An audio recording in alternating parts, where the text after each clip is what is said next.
Hello दोस्तों, जैसा कि आपको आज बता रहे हैं कर के बारे में। टैक्स। ठीक, टैक्स जो हमें क्या कहते हैं, किसी सेवा के लिए जो वसूला जाता है वो हमारा क्या होता है, टैक्स होता है। टैक्स में आपके क्या होते हैं, दो प्रकार के। नंबर एक क्या होता है, प्रत्यक्ष कर। नंबर दो क्या हो, अप्रत्यक्ष कर। ठीक, हम पहले अप्रत्यक्ष कर के बारे में जानते हैं। इनडायरेक्ट टैक्स जो हमसे सीधे नहीं वसूला जाता है, यह टैक्स क्या होता है, हमसे सीधे नहीं वसूला जाता है। इसका वास्तविक भाग क्या होता है, उस व्यक्ति पे नहीं पड़ता है, इसे अदा करता है, जो इसे अदा करता है। जैसे मान लीजिए कोई दुकान खोला है, तो अगर उस पर टैक्स लगेगा, सेल टैक्स, तो वो क्या करेगा, खुद नहीं देता, वो ग्राहकों से लेकर वो क्या करता है, टैक्स को पे करता है। अब जिसको हम चलो आगे इसका देखते हैं ट्रिक क्या है।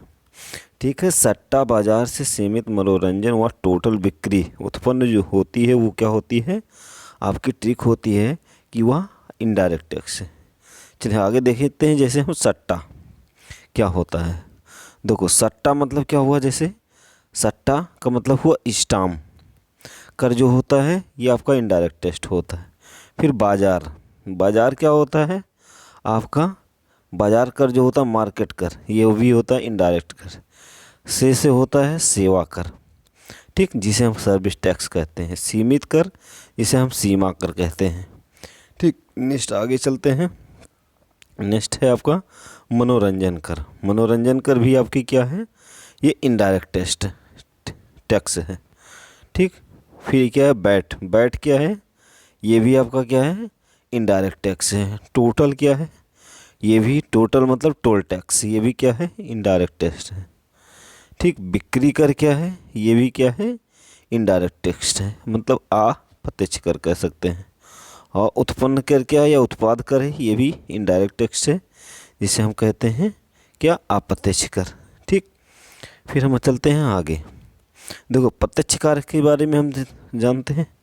प्रत्यक्ष कर वह होता है जो हमसे सीधे वसूला जाता है, तो वह क्या कराता है, हमारा प्रत्यक्ष कर, जिसे हम डायरेक्ट टैक्स कहते हैं। ठीक, कह रहा वह कर जिसे हम सीधे क्या करते हैं, आपसे सीधे तौर पे वसूला जाता है, मतलब आपसे ही वह वसूला जाता है, तो वो क्या होता है, सीधे सीधे कहते हैं प्रत्यक्ष कर होता है, जो आपसे सीधे सीधे आपकी जेब से लिया जाता है। ठीक, चलिए इसका टिक देखते हैं। देखो कह रहा भूमि कृषि जन संपत्ति और पूंजी हार कर मृत्यु निश्चित है। तो भूमि कर, कृषि कर, धन कर, संपत्ति कर, पूंजी कर, ठीक, हार कर मतलब होता है उपहार कर, और मृत्यु कर। ठीक, चले हम ये देखते हैं आगे नेक्स्ट।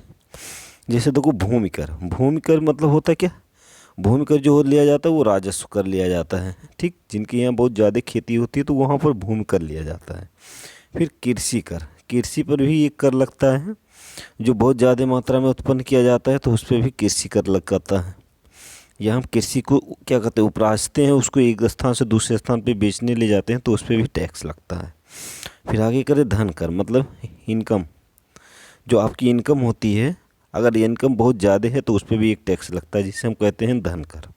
संपत्ति कर, आपकी एक आवश्यकता से अधिक आपके पास संपत्ति है, जैसे बैंक में जमा है, तो उसे हम कहते हैं संपत्ति कर, तो उस पर भी टैक्स लगता है। फिर और आय कर, इनकम, बहुत ज़्यादा आपकी कमाई है तो उसे भी हम कहते हैं इनकम कर। ठीक, नेक्स्ट चलते हैं। फिर पूंजी कर, आप क्या करते हैं, कोई पूंजी लगाकर जब लाभ कमाते हैं तो उस पर एक पूंजी लाभ कर लिया जाता है, कि आपकी इनकम जो है इससे बहुत ज़्यादा है, इसलिए उस पर भी लिया जाता है। और हार कर, हार मतलब जैसे पहनने वाला हार, तो वह होता है एक उपहार, गिफ्ट कर या गिफ्ट टैक्स, तो उसे हम कहते हैं उपहार कर। मृत्यु कर मतलब डेथ कर, ये क्या लिया जाता है, आपका शमशान घाट पे लिया जाता है, मतलब मरने के बाद भी मृत्यु कर के रूप में वो वसूला जाता है, वो जो आदमी की सीधे सीधे जेब से जाता है। फिर निश्चित कर, जिसे आप कहते हैं निगम कर, अगर आप सिटी में स्थित हैं तो वहाँ पर एक निगम कर लिया जाता है। ठीक, तो उसे हम कहते हैं निगम कर। धन्यवाद। वीडियो कैसी लगी है, अगर अच्छी लगी हो तो इसे सब्सक्राइब करिए और औरों को भी सब्सक्राइब कराइए। धन्यवाद।